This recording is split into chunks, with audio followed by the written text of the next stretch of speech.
प्रेम आणि वय यांचं नातं अगदी समुद्र आणि वाळूसारखं असतं. एकामेकांना स्पर्श करतं पण कधीही एकरूप न होता.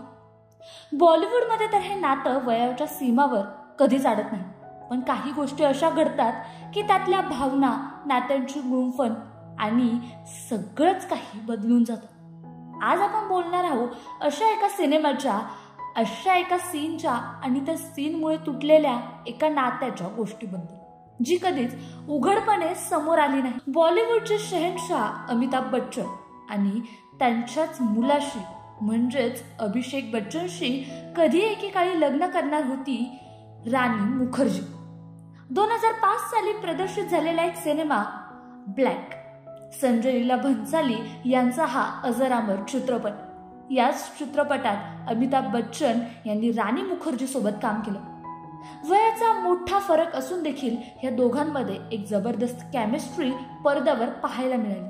पण गोष्ट इथपर्यंत संपत नाही. या चित्रपटात एक इंटिमेट किसिंग सीन होता, जो केवळ प्रेक्षकांसाठीच नाही तर बच्चन कुटुंबासाठीही एक मोठा धक्का ठरला.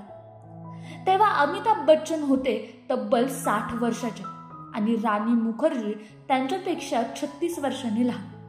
या सीनमुळे नुसताच प्रेक्षकांमध्ये चर्चेचा विषय झाला नाही, तर अभिषेक बच्चन आणि राणी मुखर्जी यांच्या नात्यावरही याचा मोठा परिणाम झाला.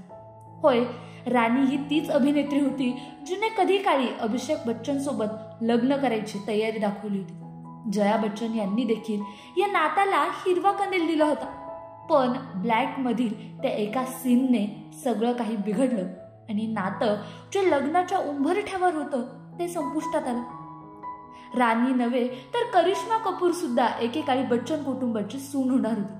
तिचा आणि अभिषेकचा साखरपुडाही झाला होता, पण ते नातंही मोडलं आणि शेवटी 2007 मध्ये अभिषेक बच्चनने लग्न केलं ऐश्वर्या राय हिच्याशी आणि आज त्याला आराध्या नावाची एक सुंदर मुलगी आहे.